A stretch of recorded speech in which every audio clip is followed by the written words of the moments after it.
الحمد لولیہ والصلاة علی نبیہ۔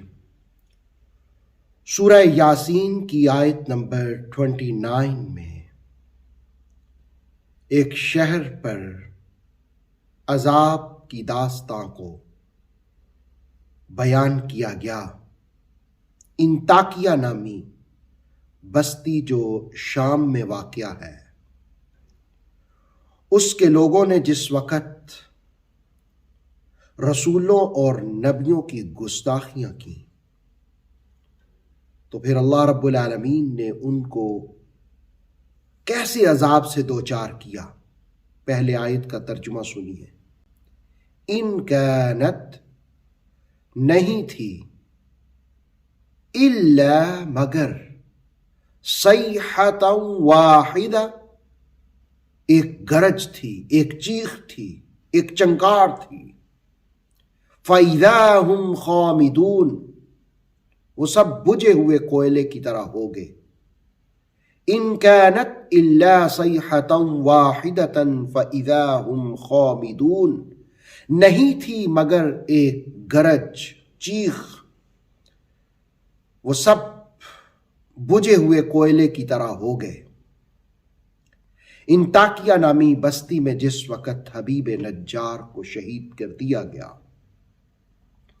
تو اللہ رب العالمین نے اس ترقی یافتہ انتہائی خوشحال شہر، جس کا عالمی منڈیوں پر تجارت کے اعتبار سے کنٹرول بھی تھا،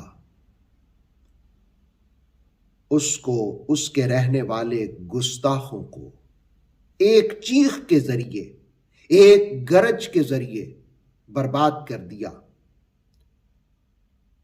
اللہ رب العالمین نے ایک فرشتے کو بھیجا، اس نے ایک پھونک ماری۔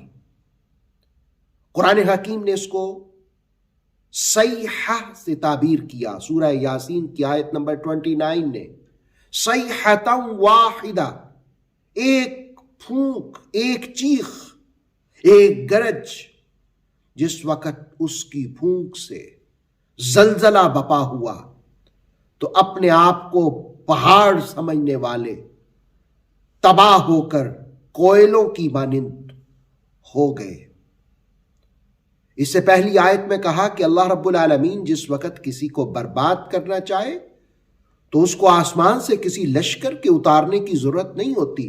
اب دیکھیں، اس نے ایک فرشتہ بھیجا، اس نے پھونک ماری، اور ضیاء القرآن نے تو یہاں تک لکھا کہ جو اہل ایمان تھے وہ آرام کرتے رہ گئے، لیکن جو منکر تھے، جو گستاخ تھے،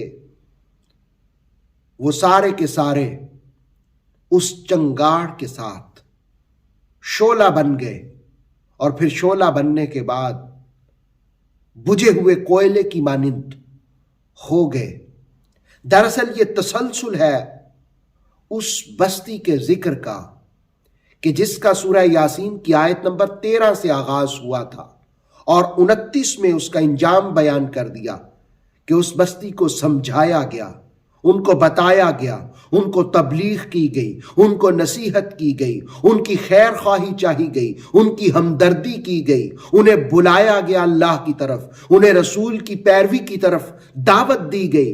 لیکن جس وقت ان ساری چیزوں کو انہوں نے نظر انداز کر دیا، صرف نظر انداز ہی نہ کیا، رسولوں کو دھمکیاں دینے پر اتر گئے، اور پھر دھمکیاں دینے کے بعد وہ شخص جو حبیب نجار شہر کے پرلے کنارے سے آیا اس کو بھی شہید کر ڈالا، تو پھر رب نے کہا اب تمہاری بے باکیوں اور درندگیوں کی انتہا ہو گئی ہے، گستاخیوں کی انتہا ہو گئی ہے۔ جس وقت انتہا ہو جائے تو پھر اللہ رب العالمین عذاب نازل کرتا ہے۔ سورہ یاسین کی 29 نمبر آیت نے کہا ان کانت الا صیحۃ واحدۃ فاذا هم خامدون نہیں تھی مگر وہ ایک چیخ، ایک گرج، ایک چنگاڑ، وہ سارے کے سارے بجھے ہوئے کوئلوں کی مانند ہو گئے تھے۔ اللہ رب العالمین جس وقت کسی کو عذاب دے تو دو طرح سے عذاب ملتا ہے، ایک تو روحانی اور فکری،